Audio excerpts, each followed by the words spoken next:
የተወደዳችሁ የተከበራችሁ የእግዚአብሔር ቤተሰቦች እንደምናችሁ፣ እንደምንከረማችሁ፣ እንደምንዋላችሁ ሰላም ባላችሁበት ሁሉ ይብዛ። በሌላ ሐሳብ ተገናኝተን ነበረ። በዛም ሐሳብ ነገር እንዳገኛችሁ ተስፋ አድርጋለሁ። ዛሬ ደግሞ በህይወት ዘመናችን ሁሉ ስንኖር አንድ የሚያስፈልገን ሐሳብ እንዳለ ስላሰብኩኝ ያንን ነገር እንድንነጋገር ይዤላችሁ መጥቻለሁ። እንድትከታተሉኝ ጋብዛችኋለሁ። ከዛ በፊት እስቲ ከመዝሙረ ዳዊት ምዕራፍ 46 ያለውን ሐሳብ ላችሁና በዛ ያይዤ የዛሬውን ሐሳብ አካፍላችኋለሁ። እንዲህ ይላል: አምላካችን መጠጊያችንና ኃይላችን፣ ባገኘን በታላቅ መከራም ረዳታችን ነው።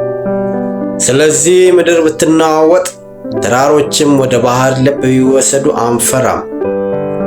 ውኆች ጮኹ ተናወጡ፣ ተራሮችም ከኃይሉ የተነሳ ተናወጡ። የወንዝ ፈሳሾች የእግዚአብሔርን ከተማ ደስ ያሰኛሉ። ልዑል ማደሪያውን ቀደሰ። እግዚአብሔርን በመካከሏ ነው፣ አትናወጥም። እግዚአብሔርን ፈጥኖ ይረዳታል።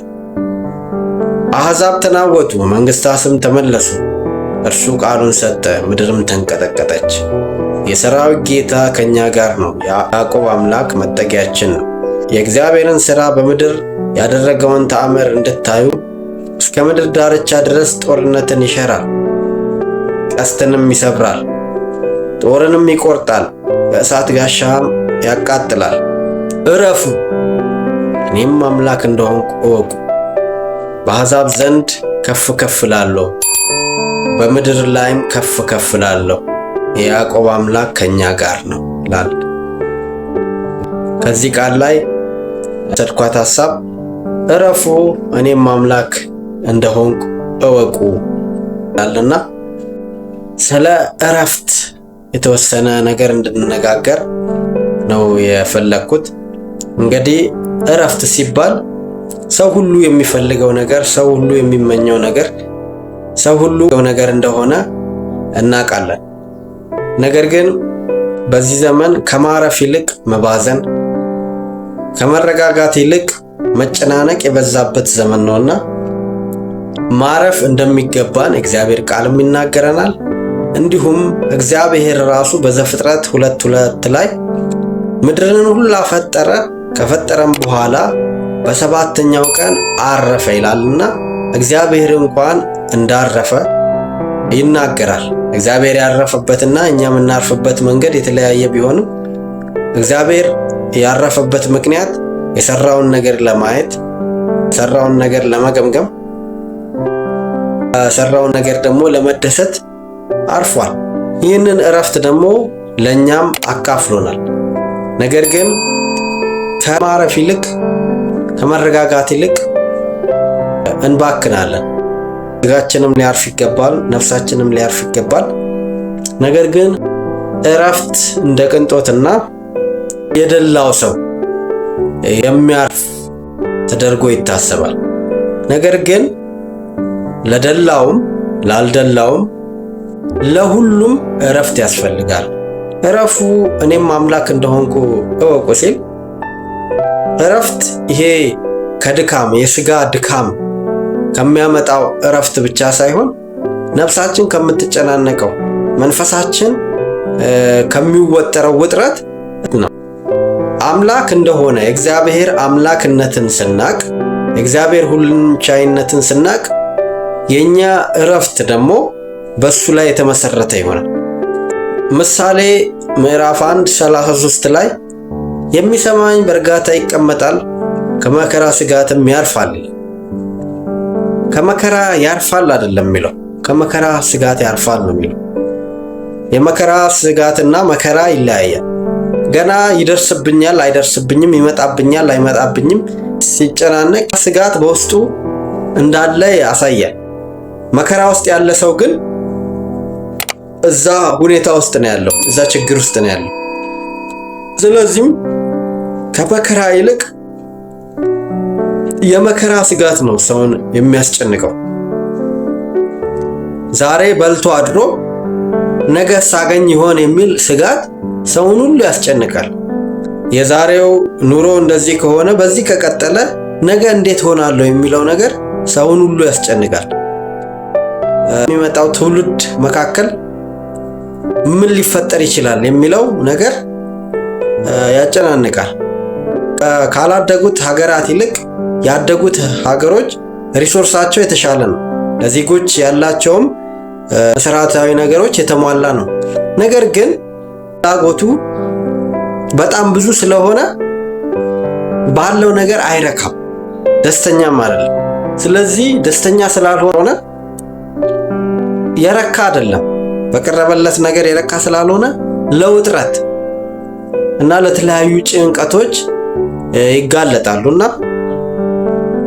ዓለምም እንዲሁም ስለ ሁኔታዋ ስለ ሪሶርሷ ስትናገር የወደፊት ነገሯ የወደፊት ፍላጎቷ እየቀነሰ እየጠፋ እንደሚሄድ ይናገራል።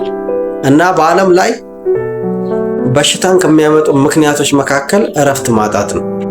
ከነዚህ መካከል ዲፕሬሽን ወይንም ዲፓቴ እረፍት ከማጣት የሚመጣ በሽታ ነው። የኩላሊት በሽታ፣ የልብ በሽታ፣ የአይረን እጥረት በሰውነታችን ውስጥም እንዲፈጠር ከሚያደርጉ ምክንያቶች መካከል እረፍት ማጣት ነው።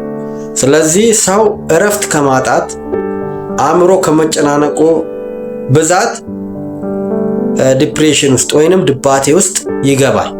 በዚህም ምክንያት ራስ እስከ ማጥፋት ድረስ ለተለያዩ ውሳኔዎች የተለያዩ ሱስ ውስጥ የመግባት ስለዚህ እረፍት ማጣት አንድ በሰው ውስጥ ዲፕሬሽንን ወይንም ድባቴን ያመጣል። እንዲሁም ደግሞ ኩላሊታችን ፌል ወደ ማድረግ ያደርገው አንድ እረፍት ማጣት ነው። በዘመናችን አይተን እንደሆነ በሀገራችንም አብዛኛው ሰው ኩላሊቱ ፌል እንዳረገ ኩላሊት እየታ እንደገጠመው ይናገራሉ። እንዲሁም ደግሞ በሚዲያ እየጠየቁ ሲቀርቡ እናያለን። ይሄ ምን ምክንያት ነው ብለን እረፍት ማጣት ነው። ሰው አእምሮ ስላልተረጋጋ ሰውነቱ በቂ እረፍትን ስላላገኘ ይሄ ምክንያት መጥቷልና ስለዚህ እረፍት ከማጣት ብዛት እንደዚህ አይነት ሁኔታዎች ይከሰታሉ። ለምንድን ነው እረፍት የምናጣባቸው ምክንያቶች? እረፍት የምናጣባቸው ምክንያቶች መጽሐፍ ቅዱሳችን ምን ያስተምረናል? ሰው እረፍት የሚያጣባቸው ምክንያቶች ምንድን ናቸው ብለን ከመጽሐፍ ቅዱሳችን ብንጠይቅ አራት ሐሳቦች ማግኘት እንችላለን። የመጀመሪያው ሐሳብ ኃጢአት። ሰው ኃጢአት ከማድረጉ የተነሳ በኃጢአት ምክንያት እረፍትን ያጣል። 3:7-10 ሲናገር የሁለቱ ዓይኖች ተከፈቱ፣ እነርሱም ራቁታቸውን እንደሆኑ አወቁ። የበለስንም ቅጠሎች ሰፍተው ለእነርሱ ለራሳቸው ግልድም አደረጉ። እነርሱም ቀኑ በመሸ ጊዜ እግዚአብሔር አምላክን ድምፅ ከገነት ውስጥ ሲመላለስ ሰሙ። አዳምም ሚስቱን እግዚአብሔር አምላክ ፊት በገናዎች ዛፎች መካከል ተሸሸጉ። እግዚአብሔር አምላክም አዳምን ጠርቶ ወዴት ነህ አለው። እርሱ አለ በገነት ድምፅን ሰማሁ፣ ራቁቴንም ስለሆንኩ ፈራሁ፣ ተሸሸግኩ አለ። እግዚአብሔርም አለው ራቁትን እንደሆንኩ ማን ነገረ? እርሱም እንዳትበላ ካዘዝኩ ዛፍ በሆኑ በላህ አለው። አዳምም ከኔ ጋር እንድትሆን የሰጠኝ ሴት እርሷ ከዛፉ ሰጠችኝ፣ በላው አለ። እግዚአብሔር አምላክም ሴቲቱን ይህን ያደረግሽው ምንድን ነው አላት። ሴቲቱም አለች እባብ አሳተኝና በላው። እግዚአብሔር አምላክም እባቡን አለው ይህ ስላደረግ ከእንስሳት መካከል ከምድር አራዊት ሁሉ ተለይተ አንተ የተረገምክ ትሆናለህ፣ በሆድም ትሄዳለህ፣ አፈርም በሕይወት ዘመን ሁሉ ትበላለህ። እግዚአብሔር ያላቸውን ነገር የራሳቸውን ሐሳብ ከማድረጋቸው የተነሳ አንደኛ ከገነት ወጥተው በምድር እንዲኮበልሉ አደረጋቸው።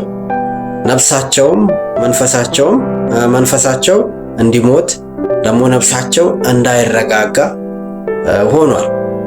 ዘፍጥረት 4:5-12 ስናነብ ቃየንም እጅግ ተናደደ፣ ፊቱም ጠቆረ።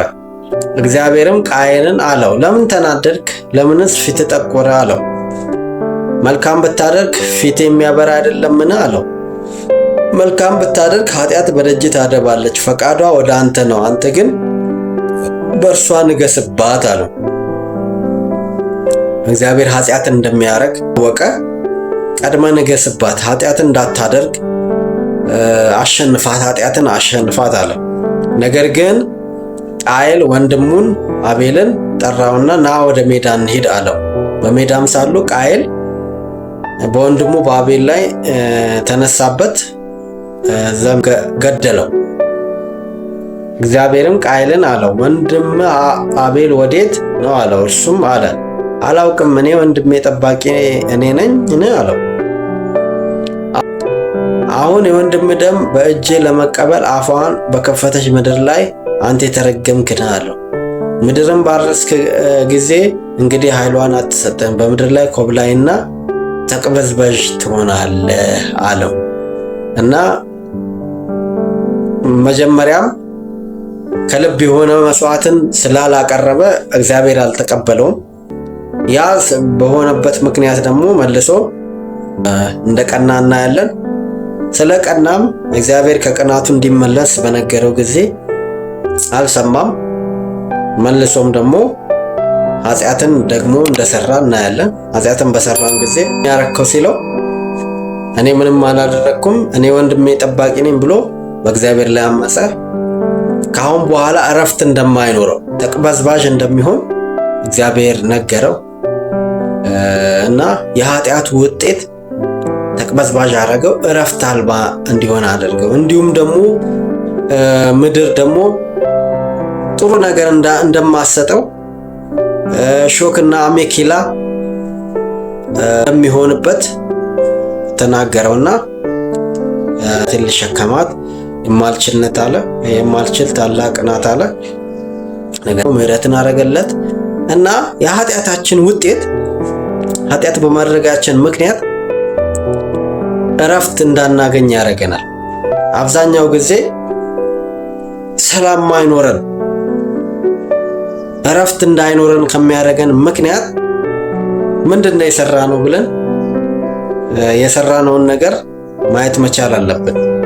የውስጥ ሰላማችን እንዳይረጋጋ በእኛ ላይ ተጓዳኝ የሆነ ኃጢአት በእኛ ላይ የእግዚአብሔር ፍቃድ ያልሆነ ነገር ሲሆን እርሱ እግዚአብሔር ጋር ያልተስማማንበት ሐሳብ ካለ በንስሐ ወደ እግዚአብሔር ስንመለስ እረፍትና ሰላም ማግኘት እንችላለን። የመጀመሪያው ሐሳብ ይሄ ነው። ሌላ ቀጣይ ሐሳብ በሌላ ፕሮግራም እንገናኛለን። ይህንን ዩቲዩብ ላይክ፣ ሼር፣ ሰብስክራይብ በማድረግ ልትከታተሉ ጋችኋለሁ። እግዚአብሔር ከእናንተ ጋር ይሁን።